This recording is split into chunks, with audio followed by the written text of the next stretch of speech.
আমি এক উপন্যাস পাঠিকা, লেখিকা ডায়না ইমরোজ লাকির কলমে লেখা এলিজা গল্পটির পর্ব ১৩। চলো শোনা যাক। এক হৃদয়হীন বন্ধু শুয়ে আছে মর্গে। চারিদিক আজ নিস্তব্ধ, বুকের ভেতরে হাহাকার। আমি আমার বন্ধুকে হারিয়ে ফেললাম। স্বার্থপর আমি, থমকে যাচ্ছে চারিদিক। অপূর্ব বিড়বিড় করে বলল, এরকমটা না হলেও পারত। সাদিক অপূর্বের দিকে দৃষ্টি স্থাপন করে বলল, বাড়িতে চল, এবার না করিস না। অপূর্ব উৎকৃষ্ট হয়ে বলল, আজ নিজেকে খুব অপরাধী মনে হচ্ছে। রাত গভীর থেকে গভীরতর হচ্ছে। সূর্য সাদিক দুজনে অপূর্বকে বাড়িতে নিয়ে আসে। সাদিক গাড়িতে বসেই অপূর্বকে বলল, এলিজাকে তো তুই ভালোবাসিস, তাই না? মেয়েটা কি দোষ করেছে বল, নিজেকে শক্ত কর। শেরওয়ানিতে তোর রক্ত লেগে আছে, কাপড় চোপড় পাল্টে ওর সামনে যাবি, এই আমি বলে রাখলাম। অপূর্ব হ্যাঁ সূচক মাথা নেড়ে ঘরের ভেতরে চলে যায়। ভেতরে যেতেই পেছন থেকে সাদিক কাপা কণ্ঠে ডাকে। অপূর্ব ঘুরে তাকায়। সাদিক বলল, বেলি ফুল এলিজার পছন্দ, বাসর ঘর বেলি ফুল দিয়ে সাজিয়েছিস? অপূর্ব বলল, সমস্ত পরিকল্পনা মাথা থেকে বেরিয়ে গেছিল, অন্য কোনো দিন বেলি ফুলের আসর সাজিয়ে দেব। দরজায় কড়া নাড়ছে। অবশেষে এলিজার অপেক্ষার প্রহর শেষ হলো। দরজা খোলাই ছিল। অপূর্ব ভেতরে আসলো। লাল বেনারসি পরা স্বর্গীয় হুর আমার ঘর আলোকিত করে কারো অপেক্ষায় বসে আছে। জ্যোৎস্নারাও যেন আজ লজ্জা পাবে। অপূর্বের ওপর থেকে এত ধকল গেল তাই মনেই হচ্ছে না।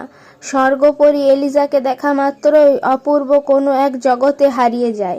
সমস্ত ক্লান্তি দূর হয়ে যায়। অপূর্ব খাটের ওপর বসল। এলিজার দিকে দৃষ্টি স্থাপন করে বলল, দুঃখিত আমার রানী, তোমাকে অপেক্ষা করতে হয়েছে। এলিজা বলল, আপনার জন্য শুধু সারা রাত নয়, জনম জনম ধরেও অপেক্ষা করতে রাজি। বলেই অপূর্বের পায়ে হাত দিয়ে সালাম করতে গেল। অপূর্ব তাকে বুকে জড়িয়ে নেয়। অপূর্ব, তোমার স্থান আমার পায়ে নয়, বুকে। বধূ বেশে তোমাকে আজ অনেক অপরূপ দেখাচ্ছে। সমস্ত পরীদের সর্দারনি মনে হচ্ছে। খুব বেশি বলছেন না তো? অপূর্ব, যত বলছি কমই মনে হচ্ছে। এলিজাকে হঠাৎ করে পাজা কোলে করে অপূর্ব হাঁটতে শুরু করলো। এলিজা, এ কি করছেন? কোথায় নিয়ে যাচ্ছেন? চুপ করে থাকো। ছাদের ওপরে নিয়ে এলো এলিজাকে। চারিদিক চাঁদনি আলোয় আলোকিত হয়ে আছে। তারারা ঘর পাল্টাচ্ছে। এলিজা পিছনে দাঁড়ানো, অপূর্ব সামনে কয়েক কদম এগিয়ে, দুহাত দুদিকে ছেড়ে বলল, এই যে চাঁদ, লক্ষ লক্ষ তারা, হ্যাঁ তোমাদেরই বলছি, আজ তোমাদের অহংকার শেষ। সমস্ত চাঁদ তারাদের সর্দারনিকে আমি আমার ঘরে নিয়ে এসেছি। চাঁদের আলোতে রাতের নৈসর্গিক পরিবেশ যেমন দৃষ্টিনন্দন, চিত্তাকর্ষক, উপভোগ্য হয়ে ওঠে, তেমনি আমার মহারানীকে দেখলে আমি নৈসর্গিক সুখ পাই। আমার অন্তরতম অন্তরে যেখানে আমি একেবারে একা, সেখানে তোমার ঝর্ণাধারা কখনো শুকাবার নয়। এলিজা মিটিমিটি হাসছে। কি অপরূপ লাগছে অপূর্বকে দেখতে। সাদা পাঞ্জাবি, সাদা পাজামা, চুলগুলো দমকা হাওয়াতে উড়ছে, সাথে জোড়াশয় ভ্রু। এলিজা অপলক দৃষ্টিতে তাকিয়ে দেখল। অপূর্ব এলিজার সামনে হাঁটু গেড়ে বসে পড়ে। এলিজার পাটা নিজের হাঁটুর ওপরে তুলে নেয়, পায়ে চুমু খায়। এলিজার পুরো শরীরে শিরশিরানি হয়ে ওঠে। অপূর্ব মৃদু হেসে বলল, আমার কাছে এই সৌন্দর্য কোনোদিন শেষ হবে না। অপূর্ব পকেট থেকে রুশ রাজ্যে পাওয়া নূপুরটি বের করে পায়ে পরিয়ে দেয়। এলিজা কিছুটা হতভম্ব হয়ে যায়। কিছু বলতে গিয়েও বলতে পারেনি। পায়ে পরিয়ে দিয়ে আবার চুমু খেয়ে দাঁড়িয়ে বলল, কোনোদিন একা করে ছেড়ে যাবে না তো? এলিজা, আমার শরীরে যতক্ষণ প্রাণ থাকবে ততক্ষণ আপনাকে ভেবেই থাকব। অপূর্ব বলল, আজকে চাঁদ তারাগুলো সত্যি লজ্জা পেয়েছে। আজকের রাতটা আমাদের স্মরণীয় হয়ে থাক। কিছুক্ষণ মনমোহনে আকাশ দেখল দুজন মিলে। এলিজা বলল, ভারী বেনারসি আর অলংকারে আমি ঘেমে একাকার হয়ে যাচ্ছি। উফ, তুমি যে বেনারসিতে আমি খেয়ালই করিনি, চলো পাল্টে নিবে। এলিজাকে পাজা কোলা নিতেই এলিজা বলল, আমি হেঁটে যেতে পারবো। হুশ, কোনো কথা নয়, আমি থাকতে আপনি কেন কষ্ট করবেন মহারানী? অপূর্বের ঘরের দরজা খুলতে যা দেখলো তারা তার জন্য প্রস্তুত ছিল না। পুরো ঘরটা বেলি ফুল দিয়ে সাজানো, চারিদিক বেলি ফুলের গন্ধে বিভোর হয়ে আছে। এলিজা মুখে হাত, অবাক দৃষ্টিতে অপূর্বকে দেখল। বলল, আমার বেলি ফুল পছন্দ, তাই আপনি পুরো ঘরটা এত সুন্দর করে সাজিয়েছেন। এখন আমি বুঝতে পেরেছি কেন মাঝরাতে ছাদে নিয়ে গেলেন, যাতে আমাকে অবাক করতে পারেন। সত্যি স্বামী হিসাবে আপনার তুলনা হয় না।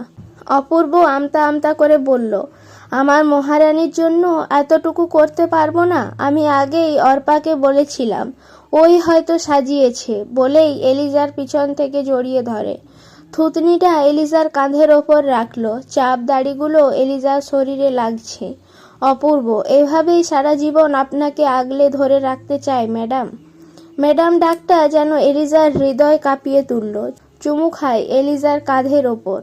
এলিজাকে পাজা কোলা করে বিছানায় শুইয়ে দেয়। এলিজা ঘুমিয়ে পড়লেও অপূর্ব চিন্তায় পড়ে যায়, কে এই রুমটা সাজালো।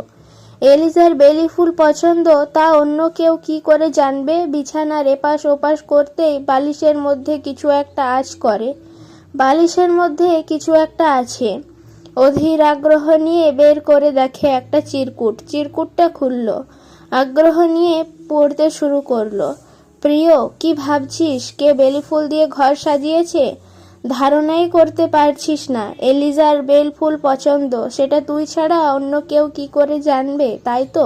এলিজার যা পছন্দ তা তুই জানিস, তোর যা পছন্দ তা আমরা জানি। এলিজার পছন্দ বেলি ফুল, তোর পছন্দ এলিজার মুখের হাসি, আর আমাদের পছন্দ তোর মুখের হাসি। আজ এত ক্লান্তিতে ভুলেই গেছিস বেলি ফুলের আসরের কথা, কিন্তু ভুলিনি আমরা। তুই যখন এলিজাকে নিয়ে ছাদে যাস, সেই সুযোগ কাজে লাগাই। তখনই আমরা ঘরটা সাজাই। ফুল এনে আগেই রেখেছিলাম বিকালে ঘর সাজাবো বলে, আর ঠিক তখনই খবর পাই রায়হানকে পাওয়া গেছে। রক্তের চেয়েও আপন হয় বন্ধু, ছুরির থেকেও ধারালো এই বন্ধন। বন্ধুত্ব মানে শক্তি, আর শক্তি দিয়ে জয়ী হব। আমরা খুঁজে বের করব রায়হানের হত্যাকারীকে। দাম্পত্য জীবনে সুখী হ। ইতি সাদিক সূর্য। পরদিন সকালে বাড়ি ভর্তি অতিথি। কেউ নাচ করছে, কেউ গান গাইছে। মেয়েরা সাজগোজ করে চারিদিকে ঘোরাফেরা করছে। ছোট ছোট বাচ্চারা দৌড়ে এদিক থেকে ওদিক যাচ্ছে। আজকে বউ ভাত, পাড়া প্রতিবেশীরা এসেছে বউ দেখতে। কিছুক্ষণ পরই হাজির হয় রমজান, পাখি, জয়নুল, শহীদুল আর শ্যামলী। জাহাঙ্গীর অপূর্ব তাদের ঘরের ভেতরে নিয়ে যায়। পাখি শ্যামলী চলে যায় এলিজার কাছে। পাখি শ্যামলীকে দেখে এলিজা আকাশের চাঁদ পায়। একদিনে যেন হাজারো কথা জমে আছে। কখন তারা তা ভাগ করবে, অস্থিরতায় যেন মুখ থুলি হয়ে ওঠে। অপূর্ব, ওদিকে খবর কি? সাদিক, সব ঠিকঠাক। কালকে রাতে জানাজা হয়, দাফন করা হয়। চৌধুরী বাড়ি ঢাকাতে হলেও বাড়িটা গ্রামের দিকে। বাড়ি ভর্তি অতিথি। অপূর্ব সাদিক কোলাহল থেকে বেরিয়ে বাড়ির পেছনের দিকে হাঁটতে বের হয়। কিছু দূর হেঁটে যেতেই অপূর্বর চোখ পড়ে একজন মৌলভীর দিকে। অপূর্বের মনে হলো মৌলভী অপূর্বকে দেখেই খুব দ্রুত হেঁটে উল্টো দিকে যাচ্ছে। অপূর্বের সন্দেহ হলো।